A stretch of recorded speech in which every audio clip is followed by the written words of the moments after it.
Okay, you should be good to go, Mr. Deputy Mayor. Thank you, Madam Clerk. Good evening, members of the public, staff, and council, and welcome to our December 6th regular council meeting. And I'm going to call the meeting to order. Moved by Sam McDonnell, second by Martin Lang. Be resolved that the December 6th, 2021 council meeting of the Township of South Glengarry now be opened at 7 p.m. All those in favor of the motion? Motion is carried. Thank you very much. I'll now ask everyone to stand for the playing of our national anthem.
Thank you very much. Moving on to item number 3, approval of the agenda. Are there any additions, deletions, or amendments?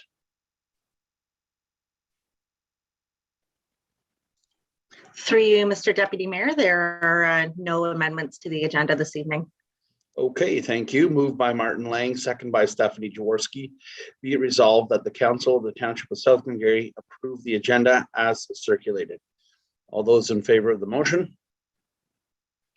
Motion is carried. Thank you very much. Are there any declarations of pecuniary interest? Seeing none, move on to the approval of the minutes. I'm assuming you've all had a chance to read them.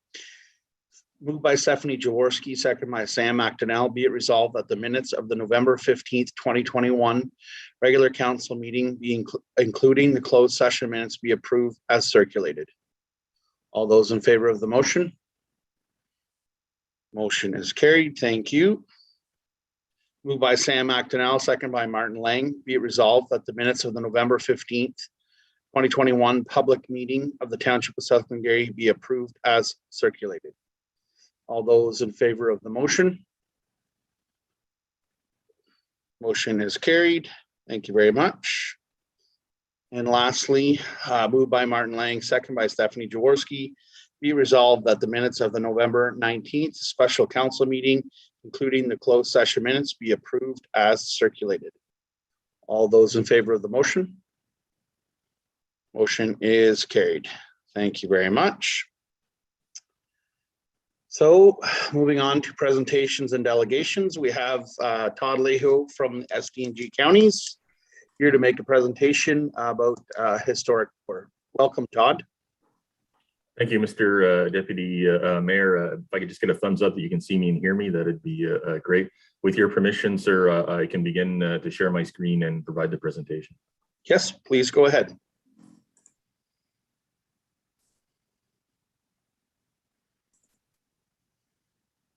Once again, Mr. Deputy Mayor, if I could get a thumbs up that you can see my screen. And thank you very much. So thank you, Mr. Deputy Mayor and members of council for the opportunity to appear before you this evening. My goal this evening is to talk to you about the STG Historic Tour, and I'll just dive right into it with our presentation here on PowerPoint PowerPoint. So what we're going to do, Mr. Deputy Mayor, is the county is looking to create an SDG-based historic tour with 3 plaques located in each of the 6 local municipalities in SDG. These plaques will be installed in clusters in areas where there is high visibility and foot traffic.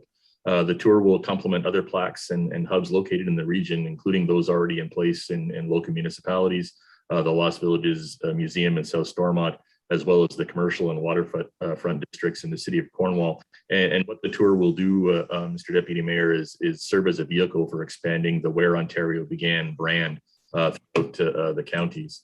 The timeline for this project is as follows. At its meeting of October 18th, the county's council was briefed on this project and provided tacit support to proceed.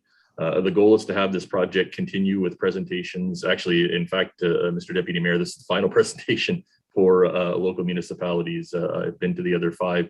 Our goal is to have research, preparation, and production of the plaques take place over the fall, winter, and spring, and we anticipate plaque completion will take place before the end of next year.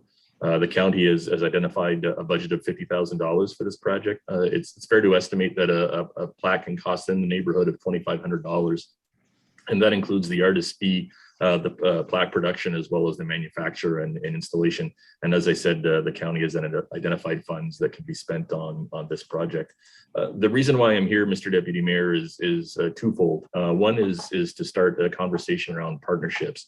So this project has the potential to create multi-layered partnerships. Those partnerships obviously include SDG, its local municipalities, historical societies, local businesses, and community-based organizations.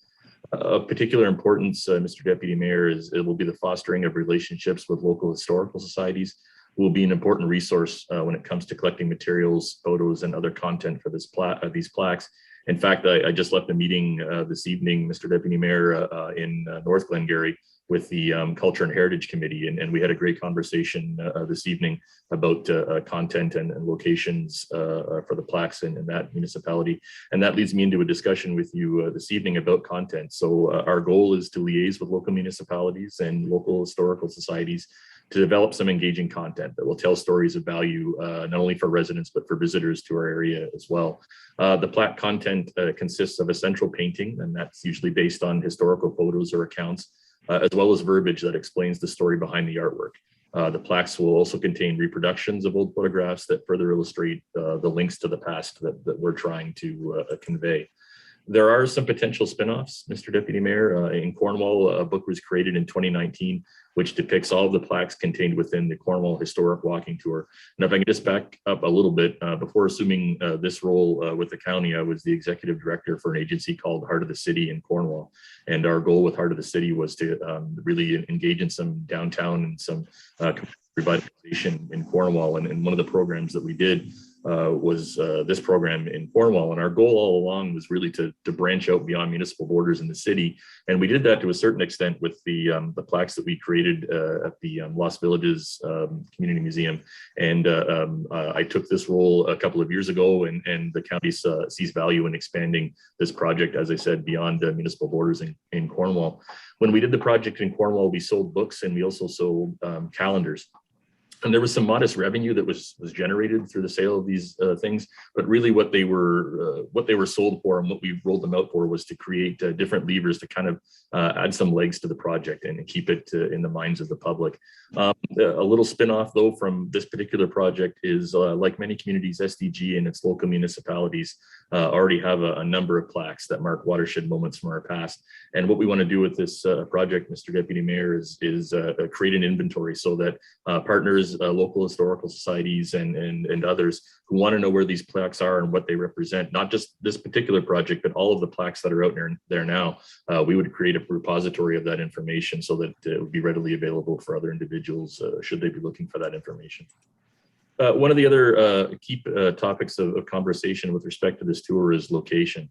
So obviously location is a key pillar to the success of this project, and the ultimate decision on where these plaques will be located will require the input of our partners within the local municipalities.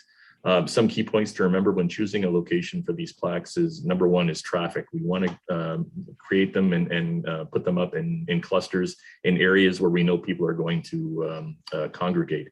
Saturation is another issue. We want to avoid putting up these plaques where there's already a number of plaques. And then finally, with respect to location, cost is also a factor. In the two small photos on the screen right now, you can note that there's one with the bicycle. The plaques have been affixed to a wall. In a situation like that, you're talking a couple of $100s for some mounting hardware versus plaques that are in the photo at the top are on some stands, and they're sunk into concrete in downtown Cornwall. As soon as you start to dig into the ground, Mr. Deputy Mayor, the costs of a project can spiral, or can skyrocket, I should say, quite quickly. So it would be my suggestion, while we can in some cases afford to dig some concrete or dig out some bases of concrete, it would be my suggestion that we try to affix these plaques to structures that are already existing, and maybe try and mitigate our costs as much as possible. In terms of next steps, Mr. Deputy Mayor, really what we want to do, or what we need to proceed is to liaise with local municipalities and come to some determinations around location. It would be our goal to keep the plaques on township property in order to ensure the sustainability of the tour. We'd also like some introductions. So if council or staff know of local experts that we could liaise with in order to generate content that is engaging and also, most importantly, accurate. That would be one of the reasons for speaking with you this evening. And also, you can kind of look at this this presentation as really an initial salvo in marketing this tour in South Glengarry. So I know individuals like to watch the council meetings and take an interest in local government, and really this is an opportunity to talk in initial steps about the project and gather some feedback, not only from staff and from elected officials, but perhaps the general public as well. And I just wanted to include a little note here on this slide that we're not looking for financial support. The county is at this point going to pay for this project. We're going to administer this project. But what we really need at this point, Mr. Deputy Mayor, is ideas about content and location. And it's with that I would love to open the floor to questions, and would be happy to answer any questions that council may have. Okay, Todd, thanks so much for the presentation. I think this is a good thing. I like the idea of doing things as a region, not so much just SDNG, and I like Cornwall, Akwesasne all to be under one kind of area. And I can think of a few, you got the Glengarry Fencibles, you've got the Nor'Westers Museum. I would also think that Akwesasne could add some cultural aspects with the cairn. There's so many ideas that I think can go a long way to getting these signs placed in the proper area. Are there any other questions or comments from members of council? Councillor McDonnell, then Councillor Jaworski. Through you, Mr. Deputy Mayor, thanks, Mr. Lyu, for the presentation. I believe in this kind of work very much as well. Just kind of thoughts off the top of my head. I have plenty. I think you could plenty places in South Glengarry that would be perfect spots. But kind of what would you like to see? I know you mentioned the Heritage Committee in North Glengarry. Is this something we should be sending to the Archives Committee and all of our other local committees, whether it's the Nor'Westers Museum, and the Fencibles, like Mr. Warden said?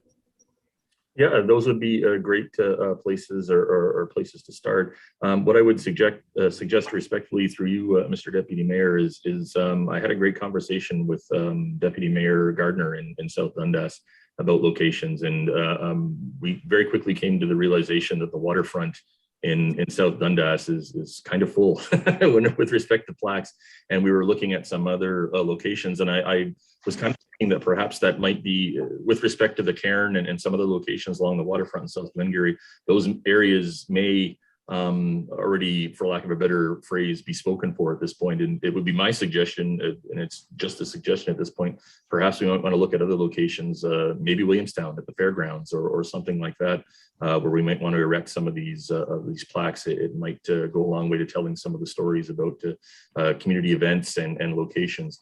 You'll note, if I may, Mr. Deputy Warden, I don't want to forget to mention this point. We've tried to stay away from personalities, and really what we're trying to do is tell stories about number one, locations, and number two, events from our past. The unfortunate thing about getting into personalities is once you name one, then you've got to name everybody, and that can be an exceptionally long process. So forgive me for kind of getting off on a tangent, but I just want to make sure I made that point. Yeah, that's fair enough. I mean, this is where Ontario began, so there's all kinds of stories to be told. Councillor Jaworski. Thank you through you, Deputy Mayor, and thank you, Todd, for the presentation. I guess sort of building on what Councillor McNell has already said is that we have lots of locations that we could highlight through a program like this. And really, as I'm thinking, like just three, that's not enough. So how can that work if we wanted to, let's say if we wanted to go beyond that? Is there any thought already around that? You know, that kind of process? Can a township decide they want to put some, like with a similar style and fund it on our own? That's my question. Through you, Mr. Deputy Mayor, Councillor Jaworski, you're not the first person to bring that up in a situation like this, especially when you're talking about local history. 3 plaques is not nearly enough. So what I would suggest to you, there are a couple of options. One is you could look at this as perhaps the first phase of a long-term project. So perhaps we're doing 3 plaques next year, and we can do 3 plaques the year after that, and continue until council is satisfied that the project is full. The other option I would suggest to you at this point is, as I said, the council or the counties have identified a specific budget for this. But if the townships wanted to get involved and add some more money to the project, I don't see any issue with that. We would at that point produce as many plaques as you feel comfortable funding. Great, thank you very much. Thank you, Councillor Jaworski. Councillor Lang, then. Thank you, Mr. Deputy Mayor, through you. Thank you, Todd, for the presentation. I agree with that. I like your suggestion of the Williamstown Fair. I mean, I know you'd said township property, but I think fair property is just as secure. Basically, it's been there for 204 years now. But the museum's right there as well. I'm thinking lots of people using both hubs, Glen Walter Park. We're doing quite a bit of revitalization down there, and there's lots of people using that park as well. It's not really on the waterfront, but I'm just thinking locations where lots of people are going to, be able to see and enjoy these plaques. But I think something for us to work on and staff to work on and get back to, I guess, is are you looking for us to come back with our top 3 picks for location at this point, or what would you like to see as our next step? Through you, Mr. Deputy Mayor, I think Councillor Lang, that would be a great first step. If council has some definite then where it would like to see these plaques created, we would love to have that information. And really, I'm going to suggest to you at this point that and getting information with respect to content is really what we're looking for right now. That's gold information for us. I just today posted the RFQs to solicit interest from artists.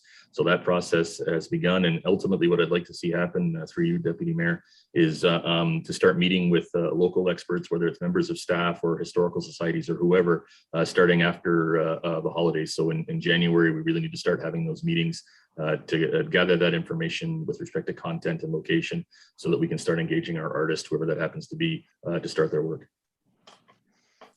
Okay, thank you very much. Very good points, Councillor Lang. Mr. Todd, is there any aspects in regards to accessibility? I think we need to offer, is there going to be some accessibility points on these signs, whether it be Braille or potentially spoken?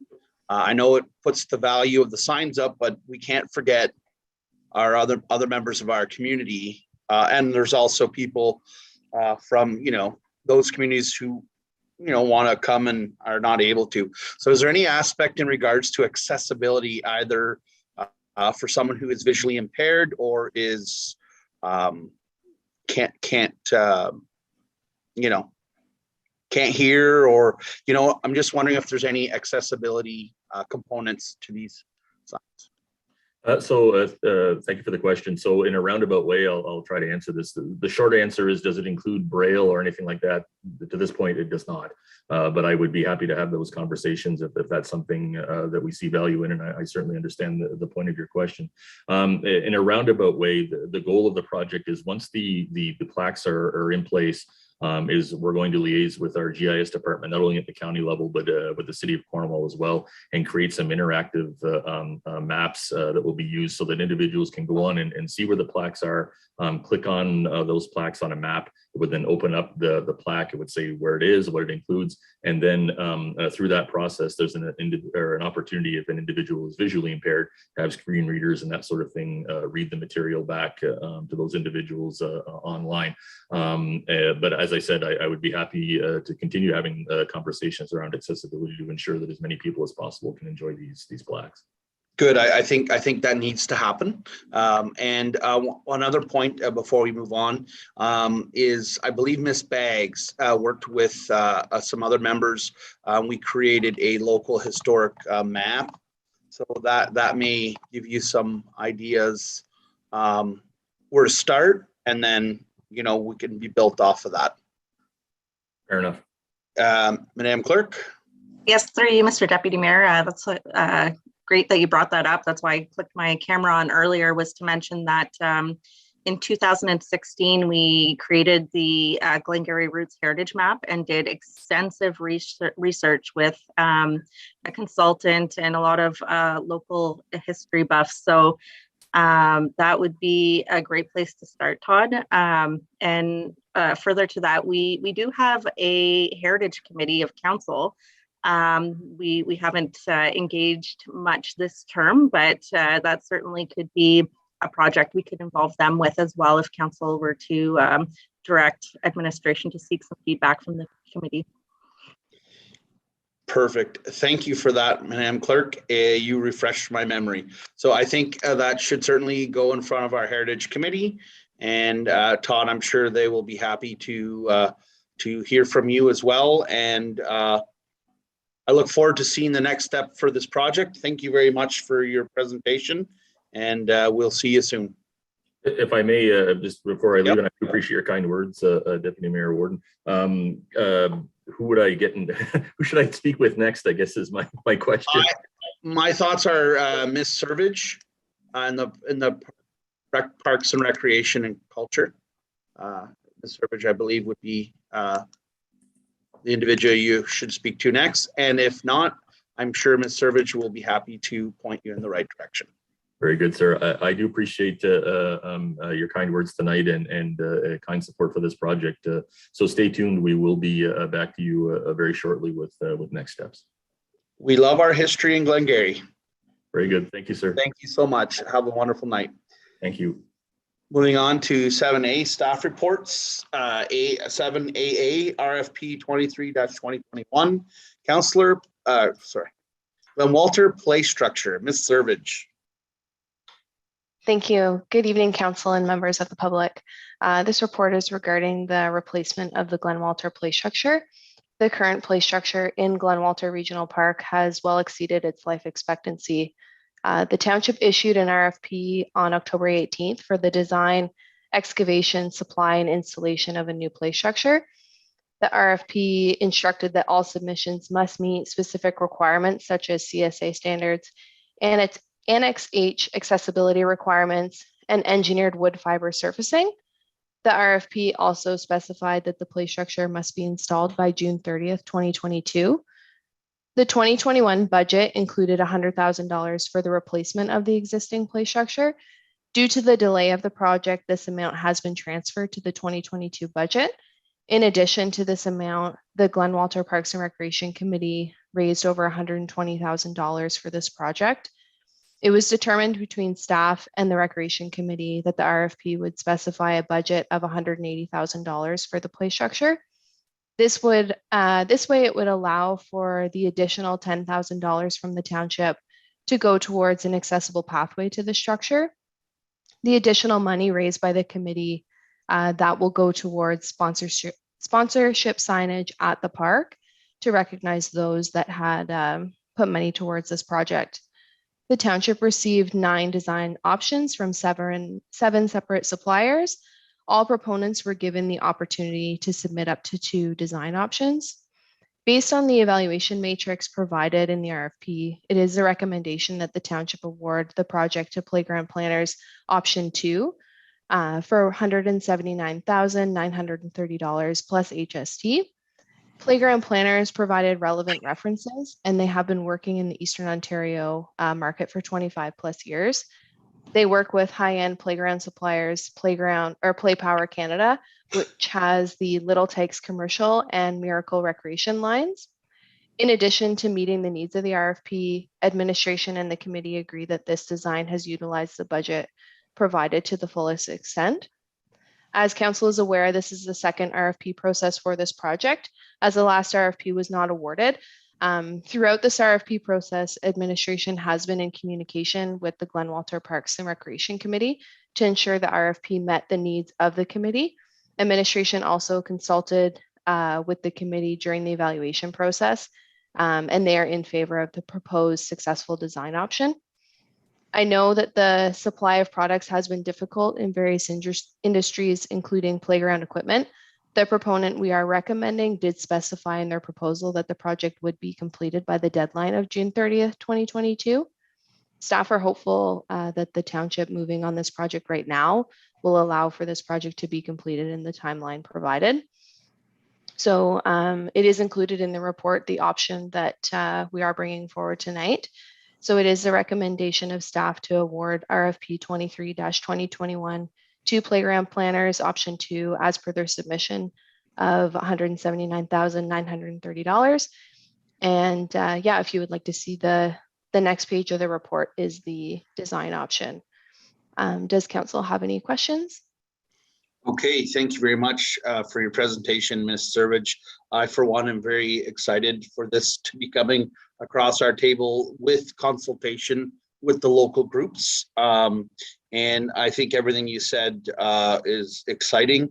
And I like the component of adding the accessible walkway just to ensure that it's easy for everyone to get there. So are there any other questions or comments of members of council? Councillor Jaworski. Thank you, through you, Deputy Mayor Warden, and thank you very much, Ms. Servage, for your presentation. I guess it's a comment. I want to say thank you to staff and thank you to yourself in particular for taking the feedback earlier on when we first put this RFP and sort of re-engaging on the process, re-engaging with the community group, and coming now with this new proposal. I've heard feedback from the Glen Walter Park Recreation Committee, and I know that they are very excited and they're very happy on how this is rolling out. So congratulations to you, and thank you for doing that, because I know it was some recycle and it was additional work on your plate. So thank you for that. Thank you. Okay, Mr. CAO.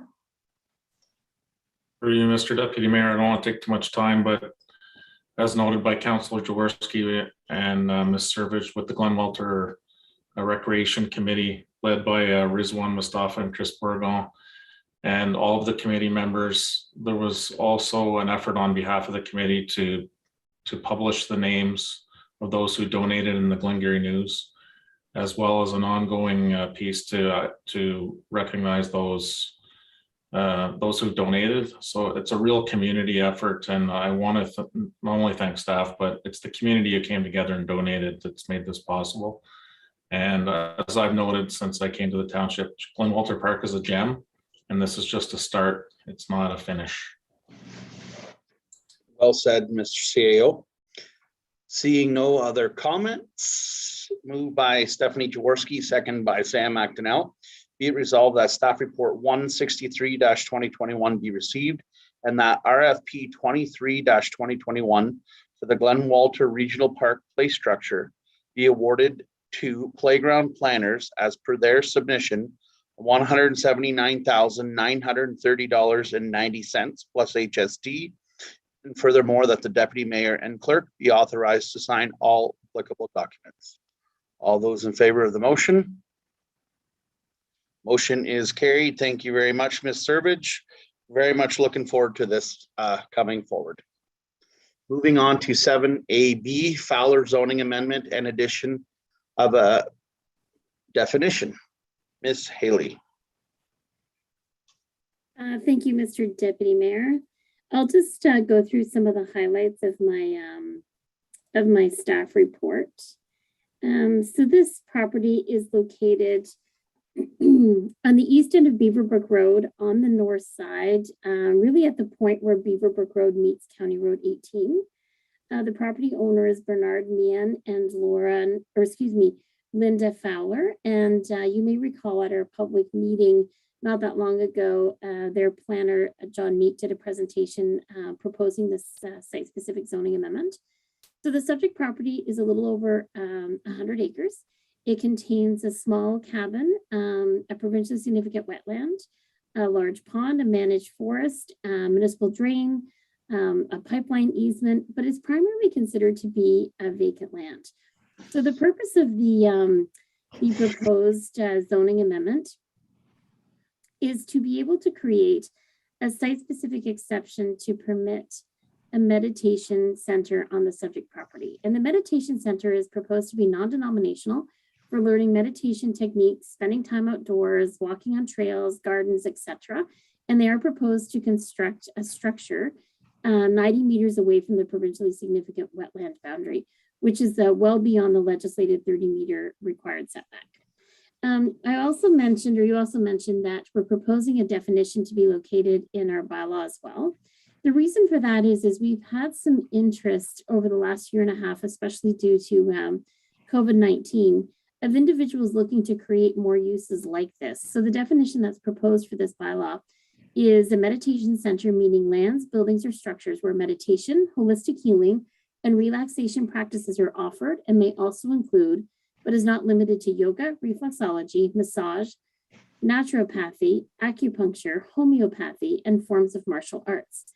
Accessory uses may include dining, lodging, assembly areas, and other compatible accessory uses / facilities, providing all structures and uses conform to the Ontario Building Code and are in compliance with all other applicable municipal, provincial, and federal government legislation. As I mentioned to you, that we did have a public meeting, and that meeting was held on November 15th, 2021. We did not have any members of the public in attendance at that meeting. And throughout my staff report, you'll see I highlight the areas where the proposed zoning amendment conforms to the provincial policy statement, definitely is in conformity with the provincial policy statement as well as the official plan.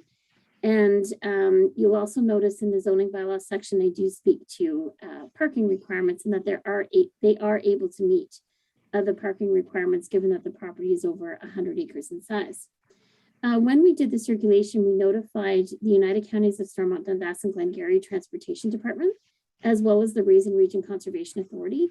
The United Counties had no objections to the proposed zoning amendment. They did ask us for some information on possible locations for parking. And the Raisin Region Conservation Authority was quite involved in the process, as they did a site visit with the applicant and their planner, just to ensure, to see if any studies would have been required to support this type of amendment and make sure that it was something they could support. And we did receive a positive a letter from the Conservation Authority letting us know that they had no objections to the proposed amendment. As you are aware, we are obligated to make decisions within the timelines of the Planning Act, so we're well within the timelines. We'll be making a decision on day 53 out of day 90. And I am recommending to council that this application be approved, and also to include the proposed definition in our zoning bylaw. So please let me know if you have any questions. Okay, thank you for that, Ms. Haley. Are there any questions or of members of council? Seeing none, I have a long resolution ahead of me. Moved by Sam Actonel, second by Martin Lang. Be it resolved that staff report 164-2021 be received, and that bylaw 99-2021 being a bylaw to amend bylaw 38-09, the comprehensive zoning bylaw for the township of South Glengarry for the property legally described as part lot 6, pardon me, as lot 16 and part of lot 17, concession 7 in the geographic township of Charlottenburg, now in the township of South Glengarry, county of Glengarry, PIN number 6711-70230, to rezone the subject property from rural and provincially significant wetlands to rural exception 16 and provincially significant wetlands to permit a meditation center to be located on the subject property and to add a definition for a meditation center be read a first, second, and third time, passed, signed, and sealed in open council this 6th day of December 2021. The Council of the Township of South Glengarry confirms that all comments received from the public were carefully and respectfully considered. However, they had no effect on the decision to approve this zoning amendment. My apologies. All those in favor of the motion? Motion is carried. Thank you very much. And moving on to 7AC, Emergency Management Bylaw, Ms. Haley. Thank you, Mr. Deputy Mayor. The purpose of the staff report tonight in the amended bylaw is really just to do some housekeeping items to keep our bylaw up to date. As you are aware, the province requires every municipality in the province to have an emergency management program. And there's quite a few things that are involved in the program, but one of the things that's involved is making sure that we do have a bylaw that's in effect that requires the program to be completed on an annual basis.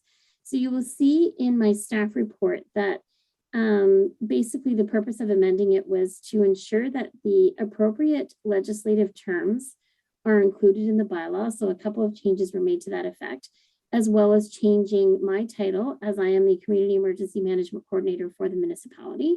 So there wasn't major changes. Again, it's just making sure that our bylaw is current and up to date. And when I complete my reporting for the end of 2021 for our 2021 emergency program, this will allow us to be in compliance and hopefully receive that positive letter in the spring that we've met the terms of the provincial requirements for emergency preparedness. So thank you. Great, thanks for that, Ms. Haley. That's it's one of those things that you need to have.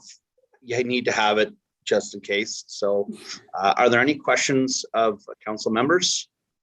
All right, and our annual training is coming up this next week, I believe, on the 15th. It is, yes.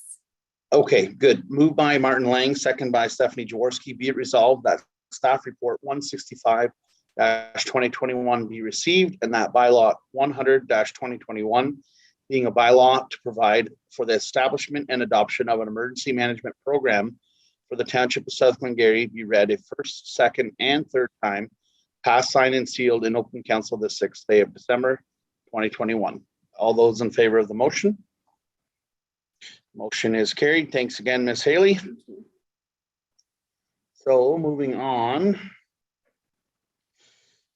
So there's nothing added to the agenda. Moved by Stephanie Jaworski, seconded by Sam McDonnell. Be it resolved that the Council of the Township of South Glengarry accepts the items presented on the agenda as committee reports and for information only.